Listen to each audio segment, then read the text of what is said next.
കൃഷ്ണായ വാസുദേവായ ഹരയേ പരമാത്മനെ പ്രണതക്ലേശനാശായ ഗോവിന്ദായ നമോ നമഃ.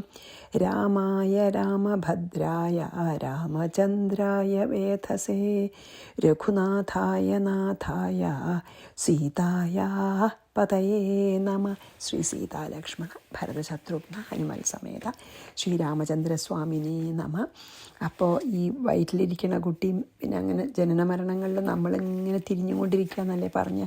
അപ്പോൾ ഈ 42 കിഷ്കിന്ധാകാന്ഡം 8-ാം സർഗം 42 പറഞ്ഞ എന്താ വെച്ചാൽ, ഇങ്ങനെ ജീവൻ സ്വസ്വരൂപത്തെ മറന്ന് ദേഹം തന്നെയാണ് ഞാൻ എന്നുള്ള ദേഹാഭിമാനം നിരന്തരം അനുഭവിച്ചിട്ട് ആ അഭിമാനം നിമിത്തം നരക സ്വർഗ ലോകത്തിലൊക്കെ നമ്മൾ കടന്ന് പിന്നെയും ജനിക്കുക, ഗർഭവാസം, ബാല്യം, യൗവനം, ഇങ്ങനെ നമ്മൾ ചുറ്റിത്തിരിയാണ്.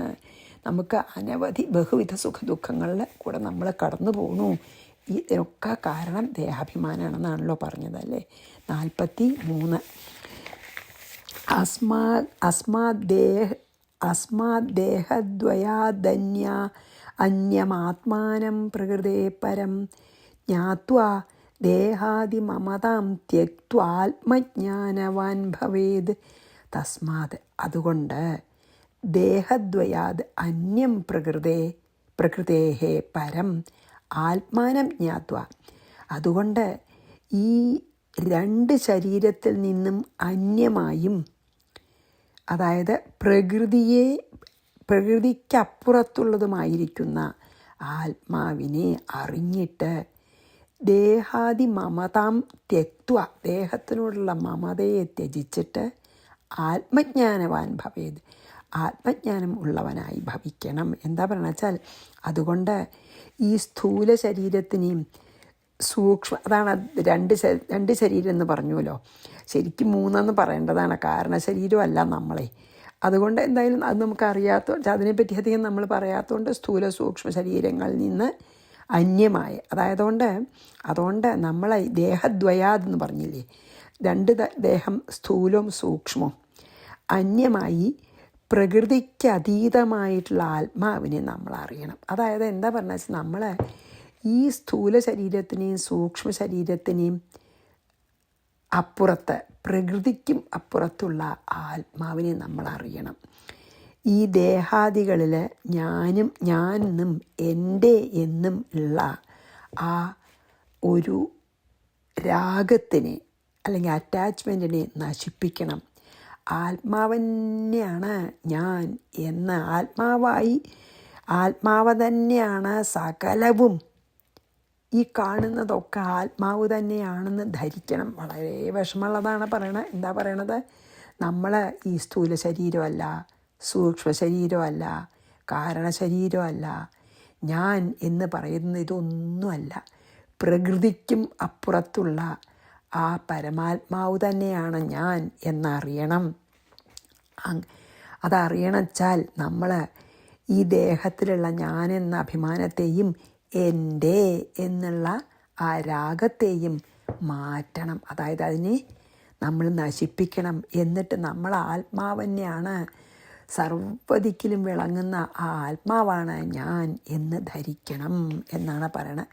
തസ്മാത് ദേഹദ്വയാദന്യമാത്മാനം പ്രകൃതേ പരം ജ്ഞാത്വ ദേഹാദി മമതാം, ആത്മാവാണ് ഞാൻ ജ്ഞാത്വ അറിഞ്ഞിട്ട് പ്രകൃതിക്കും അതീതമായ ആത്മാവാണ് ഞാൻ, ആത്മാവായിട്ട് തീരണം.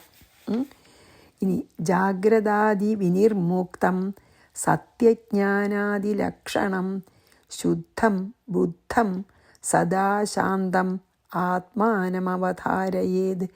ജാഗ്രതാദി വിനിർമുക്ത, ജാഗ്രത, സ്വപ്നം, സുഷുപ്തി ഇവയിൽ നിന്ന് മുക്തമായതും അല്ലെങ്കിൽ അതൊന്നും അല്ലാത്തത്, അതിനും അതീതമായും സത്യജ്ഞാനാദി ലക്ഷണം, സത്യം, ജ്ഞാനം എന്നിങ്ങനെയുള്ള ലക്ഷണത്തോടു കൂടിയതും, അതായത് ഈ ജാഗ്രതയും സ്വപ്നവും സുഷുപ്തിയൊന്നും സ്ഥിരമല്ല, സത്യമല്ല.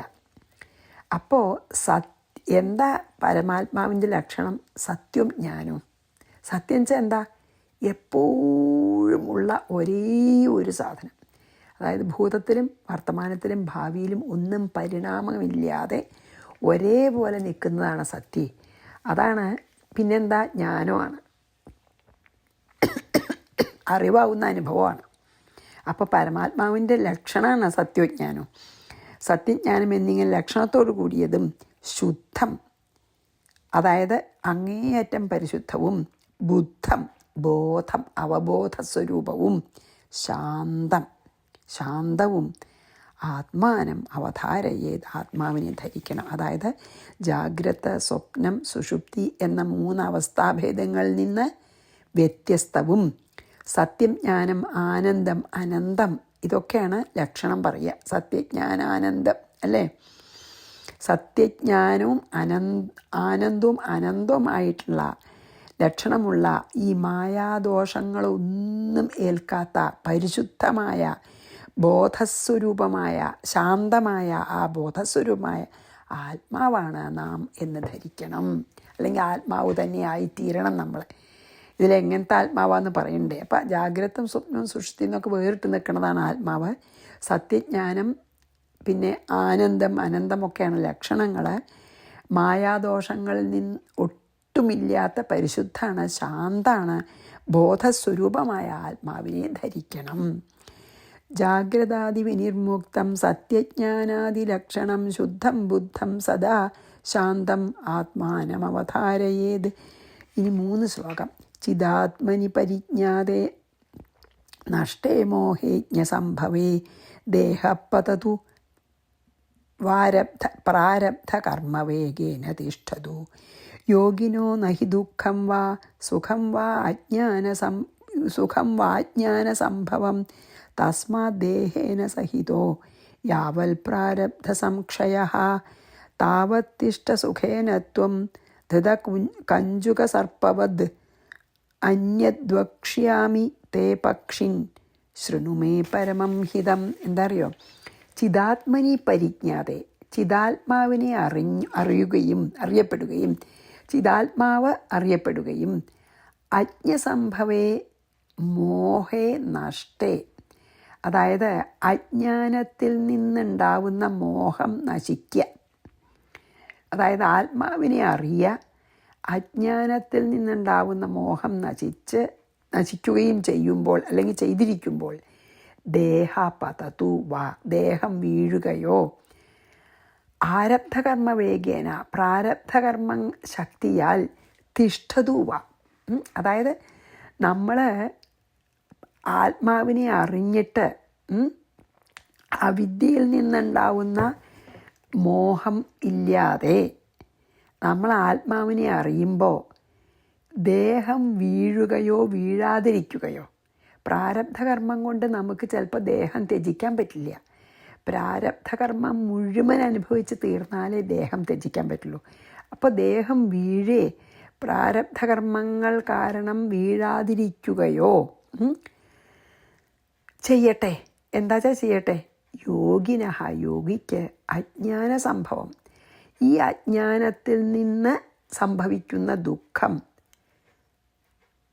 നിന്നുണ്ടാകുന്ന സുഖവും ദുഃഖവും, സുഖം വാ ദുഃഖം വാ നഹി, അതായത് അജ്ഞാനത്തിൽ നിന്നുണ്ടാവണം. അതായത് ഒരു ജീവൻ മുക്തനായി തീർന്നു കഴിഞ്ഞാൽ ദേഹം വീഴാതിരിക്കുക ചെയ്യട്ടെ. ആ ജീവൻ മുക്തന് സുഖവും ദുഃഖവും അനുഭവിക്കുന്നില്ല അവർ. തസ്മാൽ, അതുകൊണ്ട് യാവൽ പ്രാരബ്ധ സംക്ഷയ, പ്രാരബ്ധം എപ്പോഴാണ് തീരണത്? താവൽ ദേഹേന സഹിത, അപ്പോൾ ഈ ദേഹത്തോട് അതുവരെ ദേഹത്തിലിരിക്കും ജീവൻ മുക്തൻ.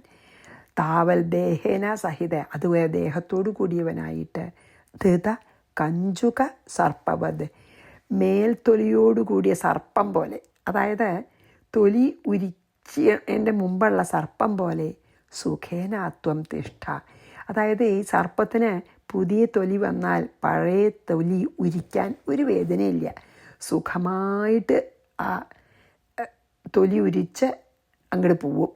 അതുപോലെ ഈ ദേഹം പ്രാരബ്ധകർമ്മത്തിൻ്റെ അവസാനത്തിൽ ഒരു നിഷ്പ്രയാസം ഈ ദേഹത്തിനെ ത്യജിച്ച് ആത്മാവ് പരമാത്മാവിൽ അങ്ങോട്ട് ലയിക്കും.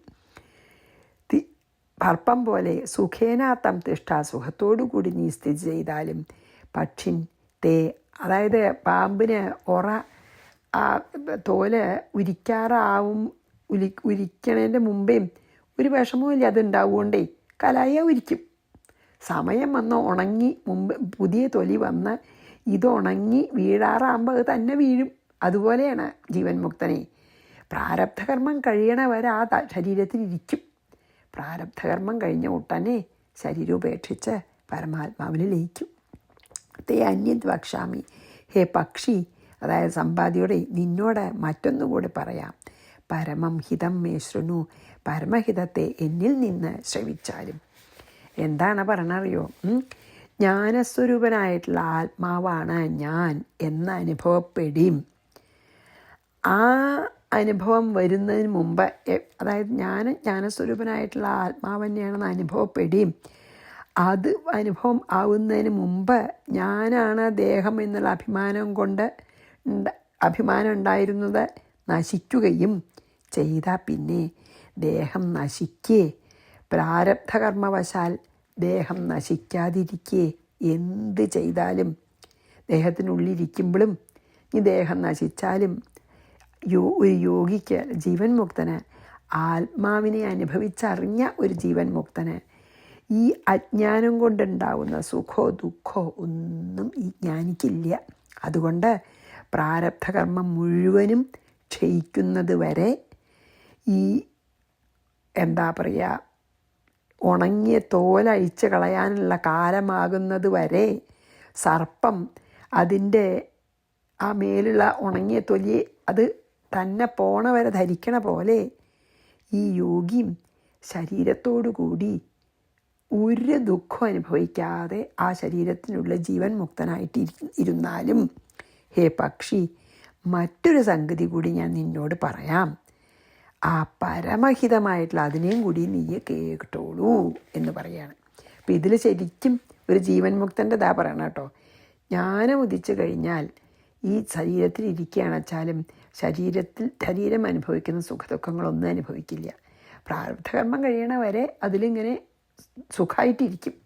ഏതുപോലെ വെച്ചാൽ ഒരു പാമ്പിനൊരു പുതിയ നല്ല സ്കിന്ന് വന്നു വെച്ചാൽ പഴയ സ്കിന്ന് കുറേ ദിവസം ഇങ്ങനെ പതുക്കെ അത് ഉണങ്ങിയിട്ട് പോവുള്ളൂ. പക്ഷേ അത് പോണ വരെ പാമ്പിന് യാതൊരു ഇതുമില്ല, പുതിയ സ്കിൻ വന്നുല്ലോ. അതുപോലെയാണ് ഈ ദേഹം വീണാലും വീണില്ലെങ്കിലും പിന്നെ ഈ ജീവൻ മുക്തനും അത് പ്രശ്നമല്ല. കാരണം സുഖദുഃഖങ്ങളൊന്നും അനുഭവിക്കില്ല, സമയമാകുമ്പോൾ അത് വീഴും, അത്രയേ ഉള്ളൂ.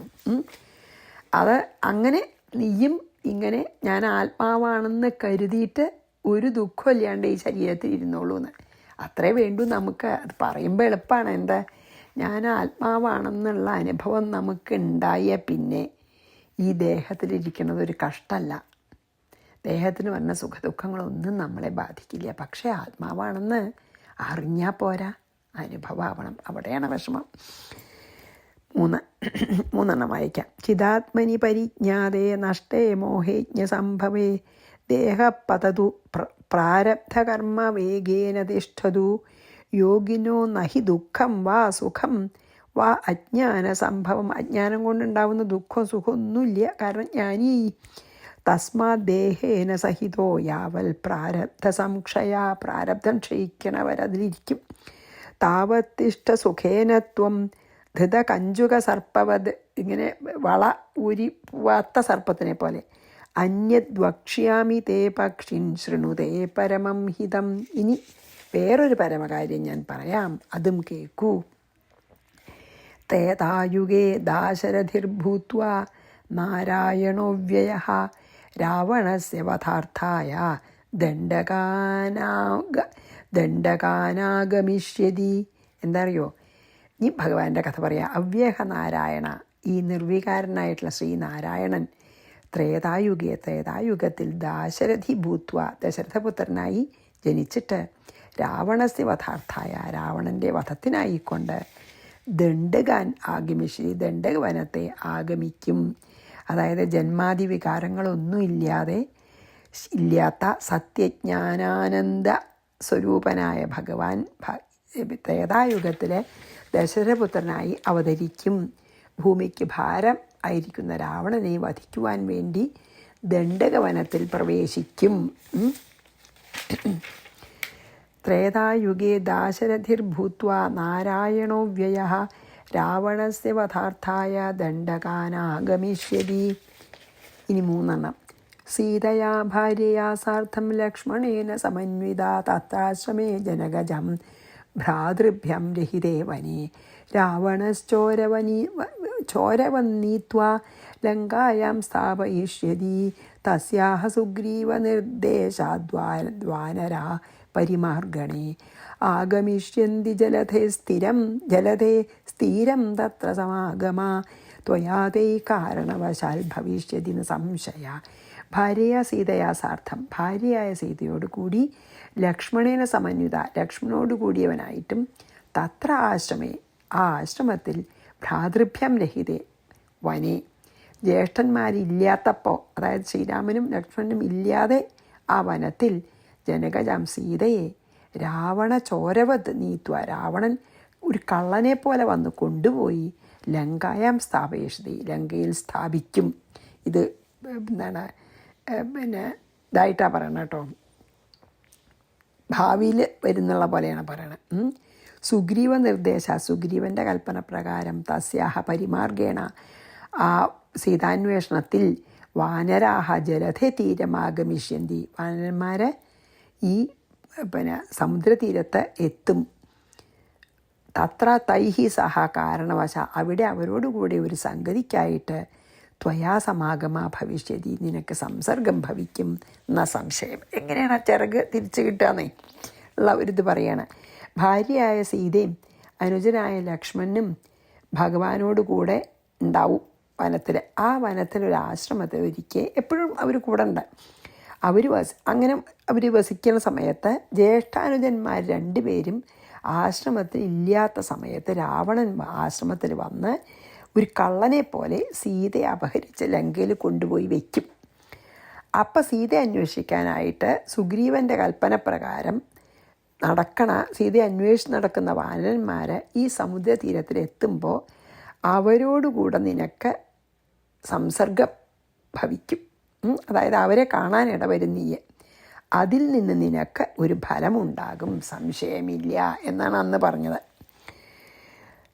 അപ്പോൾ സീതയാ ഭാര്യയാ സാർദ്ധം ലക്ഷ്മണേന സമന്വിത തത്രാശ്രമേ ജനകജം ഭ്രാതൃഭ്യം രഹിതേ വനേ രാവണശ്ചോരവന്നീത്വാ ലങ്കായാം സ്ഥാപയിഷ്യതി തസ്യാഹ സുഗ്രീവ നിർദ്ദേശാദ് വാനരാഹ പരിമാർഗണേ ആഗമിഷ്യന്തരഥേ സ്ഥിരം തത്ര സമാഗമ ത്വയാ തൈഹി കാരണവശാൽ ഭവിഷ്യതി സംശയ. അതാണപ്പോൾ ആ രാവണന്മാരായിട്ടുള്ള സമാഗമാണ്, സംസർഗമാണ് ഇപ്പോൾ സമ്പാദിക്ക് കിട്ടിയത്. അന്ന് പറഞ്ഞ പോലെ ഇപ്പോൾ അതിനുള്ള സമയം വന്നു. ആരെ?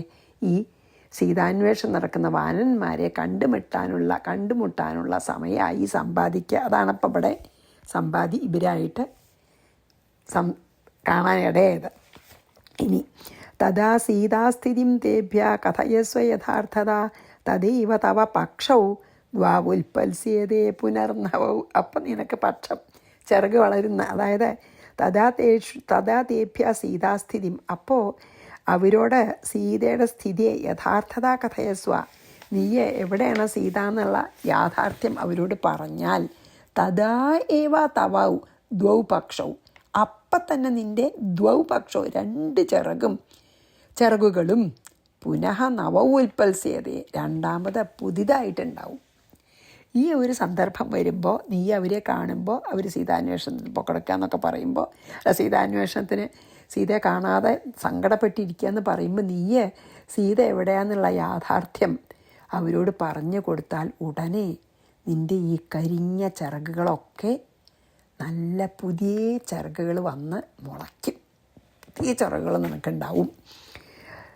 തഥാ സീതാസ്ഥിതിം തേഭ്യ കഥയസ്വ യഥാർത്ഥത തദൈവ തവ പക്ഷൗ ദ്വാവുൽപത്സ്യതേ പുനർനവൗ. ഇനി 2-3 ശ്ലോകങ്ങളിൽ ചെയ്യാം. അപ്പോൾ ഈ 8ാം സർഗം കഴിയും. പിന്നെ വളരെ കുറച്ചല്ലോ 9ാം സർഗം. പിന്നെ നമ്മൾ സുന്ദരകാണ്ഡത്തിലേക്ക് കടക്കും. സമ്പാദി പറയണം. അപ്പോൾ സമ്പാദിരുവാച ബോധയാമാസ മാം ചന്ദ്രനാമാ മുനികുലേശ്വര പശ്യന്തു പക്ഷ ഉമേ ജാതൗ നൂതനാവധി കോമളൗ. ചന്ദ്രനാമ മുനികുലേശ്വര, ഈ ചന്ദ്രമസ എന്നുള്ള ഈ മുനി പറഞ്ഞതാണതൊക്കെ, നമ്മളിപ്പോൾ പറഞ്ഞതൊക്കെ.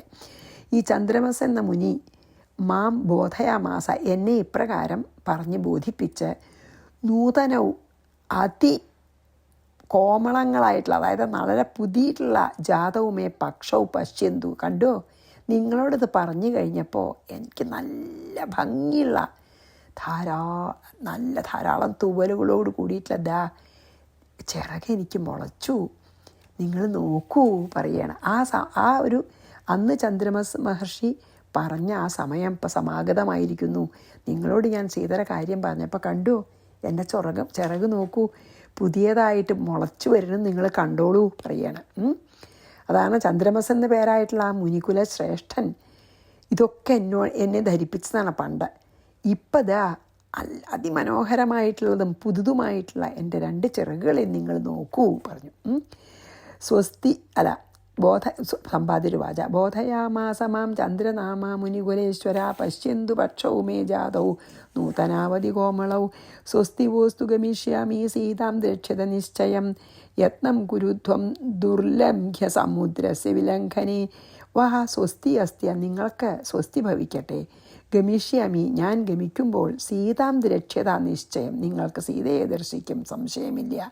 നിങ്ങൾക്ക് സീതയെ അന്വേഷിച്ച് കണ്ടുപിടിക്കാൻ പറ്റും, നിശ്ചയം. ദുർലംഘ്യ സമുദ്രസ്യ, ലംഘിക്കാൻ വളരെ വിഷമമുള്ള സമുദ്രത്തിൻ്റെ വിലംഘനെ, ആ ലംഘനത്തിൽ യത്നം കുരുധ്വം, നിങ്ങൾ അതിനു വേണ്ടി പരിശ്രമിക്കൂ. സമുദ്രം ചാടിക്കിടക്കണമല്ലോ. നിങ്ങൾക്ക് മംഗളം ഭവിക്കട്ടെ. സമ്പാദി പറഞ്ഞു വാനരന്മാരോടെ, നിങ്ങൾക്ക് മംഗളം ഭവിക്കട്ടെ, ഞാൻ പോണു, നിങ്ങൾക്ക് നിശ്ചയമായും സീതയെ കാണാൻ സാധിക്കും. മുനി പറഞ്ഞ പോലെ എനിക്ക് പുതിയ ചിറകുണ്ടായത് കണ്ടില്ലേ, അതുപോലെ തന്നെ രാമൻ രാവണനെ വധിക്കും. രാവണവധം സാധിക്കണമെച്ചാൽ അതിന് നിങ്ങളെ സീതാദർശനം ആദ്യം വേണം. അതുകൊണ്ട് നിങ്ങൾ സീതയെ നിശ്ചയമായും കാണും. കടക്കാനായിട്ട് അതിപ്രയാസമുള്ള ഈ സമുദ്രത്തെ ലംഘിക്കാൻ വേണ്ട പ്രയത്നം ചെയ്യൂ എന്ന് പറഞ്ഞു. ത്രേതായുഗേ ദാശരഥിർ അതെ സ്വസ്തി വോസ്തു ഗമിഷ്യാമി സീതാം ദ്രക്ഷ്യത നിശ്ചയം യത്നം കുരുധ്വം ദുർലംഘ്യ സമുദ്രസ്യ വിലംഘനേ. ഇനി 55. യന്നാമസ്മൃതിമാത്രേണ പരിമിതം സംസാരവാരാന്നിധിം തീർത്വാ ഗച്ഛതി ദുർജനോപി പരമം വിഷ്ണോപദം ശാശ്വതം തസ്യൈവ സ്ഥിതികാരിണസ്ത്രിജഗതാം രാമസ്യ ഭക്താഃ പ്രിയാ യൂയം കിം ന സമുദ്രമാത്രതരണേ ശക്താഃ കഥം വാനരാഃ. യന്നാമസ്മൃതി മാത്രതഃ, ഏതൊരുവൻ്റെ നാമസ്മരണം കൊണ്ട് മാത്രം അപരിമിതം സംസാരവാരാനിധിം, അതായത് കടക്കാൻ അങ്ങേയറ്റം വിഷമമുള്ള സംസാര സമുദ്രത്തെ കടന്നിട്ട് ദുർജനഃ അഭി, ദുർജനവും വിഷ്ണോഹോ ശാശ്വതം പരമം പദം, വിഷ്ണുവിൻ്റെ ശാശ്വതമായ പദത്തെ ഗച്ഛതി ഗമിക്കുന്നു. ത്രിജഗതാം സ്ഥിതികാരണ, 3 ലോകങ്ങളെയും രക്ഷ ചെയ്യുന്ന തസേവ അവൻ്റെ തന്നെ ഭക്താഹ പ്രിയാഹ യൂയം, ഭക്തന്മാരും ഇഷ്ടപ്പെട്ടവരുമായ നിങ്ങൾ വാനരാഹേ വാനരന്മാരെ സമുദ്രമാത്ര തരണേ, കേവലം ഈ സമുദ്രത്തെ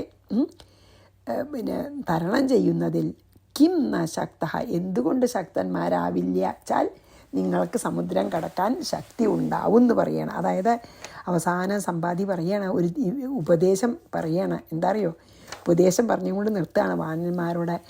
ഈ കഥ പറഞ്ഞിട്ടേ ചന്ദ്രമസ് മഹർഷി അവനവനോട് കഥയൊക്കെ പറഞ്ഞതിന് ശേഷം പറയാണ്, ഏതൊരു ഭഗവാന്റെ നാമസ്മരണത്താൽ ഇത്ര വിഷമം ഉള്ള ഈ സംസാര സമുദ്രത്തെ ദുർജനങ്ങൾ പോലും കടന്ന് വിഷ്ണുവിൻ്റെ ശാശ്വതമായ പരമപദത്തെ പ്രാപിക്കുന്നു. ദുർജനങ്ങൾ പോലും ഭഗവാന്റെ നാമം ജപിച്ചാൽ ഈ സംസാര സാഗരത്തെ നിഷ്പ്രയാസം കടന്ന് ഭഗവത് പാദത്തെ പ്രാപിക്കുന്നു. അങ്ങനെ ഇരിക്കെ ഹേ വാനരന്മാരെ, 3 ലോകങ്ങളെയും സൃഷ്ടിച്ച് രക്ഷിച്ച് സംഹരിക്കണ ഈ രാമൻ്റെ ഭക്തന്മാരും പ്രിയപ്പെട്ടവരുമായ നിങ്ങൾക്ക് ഈ 100 യോജന ഉള്ള ഈ സമുദ്രം ലംഘിക്കാൻ എങ്ങനെ വിഷമമുണ്ടാവും? ഭഗവാന്റെ നാമം ദുർജനങ്ങളാണെങ്കിൽ പോലും ഉച്ചരിച്ചാൽ സംസാരസാഗരം കടന്ന് ഭഗവത്പാദത്തെ പ്രാപിക്കുന്നു. അപ്പോൾ ഭഗവാൻ ഇഷ്ടപ്പെട്ടവരും ഭഗവത് ഭക്തന്മാരുമായിട്ടുള്ള നിങ്ങൾക്ക് ഈ ചെറിയ സമുദ്രം, 100 യോജനയുള്ള സമുദ്രം ലംഘിക്കാൻ ഒരു വിഷമം ഉണ്ടാവില്ല. ഏത് വിധത്തിലെങ്കിലും നിങ്ങൾക്ക് സമുദ്രലംഘനം സാധിക്കും. ഒന്നുകൊണ്ടും വിഷമിക്കണ്ട എന്ന് പറയണം. കാരണം അത്ര ഒരു പറയണേ. കാരണം ദുഷ്ടന്മാർക്ക് പോലും ഈ ഏത് ഭഗവാന്റെ നാമമാണ് ഉച്ചരിച്ചാൽ സംസാരസാഗരം കടക്കാൻ പറ്റണേ എന്ന് പറഞ്ഞാൽ പിന്നെ ഭഗവത് ഭക്തന്മാരായിട്ടുള്ള നിങ്ങൾക്ക് ഈ സാധാരണ സമുദ്രം കടക്കാൻ എന്താ വിഷമം ഉണ്ടാവുക? ഒരിക്കലും വിഷമം ഉണ്ടാവില്ല എന്ന് പറഞ്ഞാണ് സമ്പാദി ഈ നിർത്തുന്നത്. നമുക്ക് 55 വായിച്ച് ഈ അധ്യാത്മരാമായണ കിഷ്കിന്ധാകാണ്ഡത്തെ 8-ാം സർഗം നമുക്കിന്ന് അവസാനിപ്പിക്കാം. എന്നാമസ്മൃതി മാത്രതോ അപരിമിതം സംസാരവാരാന്നിധിം തീർത്വാഗച്ഛതി ദുർജനോപി പരമം വിഷ്ണോഃ പദം ശാശ്വതം തസ്യൈവ സ്ഥിതികാരിണ സ്ത്രീജഗതാം രാമസ്യ ഭക്താഃ പ്രിയാ യൂയം കിം ന സമുദ്രമാത്രതരണേ ശക്താഃ കഥം വാനന്മാർക്ക് നല്ല ആത്മവിശ്വാസം കൊടുത്തിട്ടാണ് സമ്പാദി പോണത്. ഇതി ശ്രീമദ് അധ്യാത്മരാമായണേ ഉമാമഹേശ്വര സംവാദേ കിഷ്കിന്ധാകാണ്ഡേ 8-മ സർഗഃ. ശ്രീകൃഷ്ണാർപ്പണമസ്തു.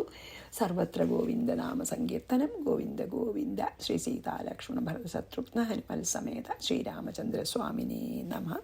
ഗുരുവായൂരപ്പ ശരണം.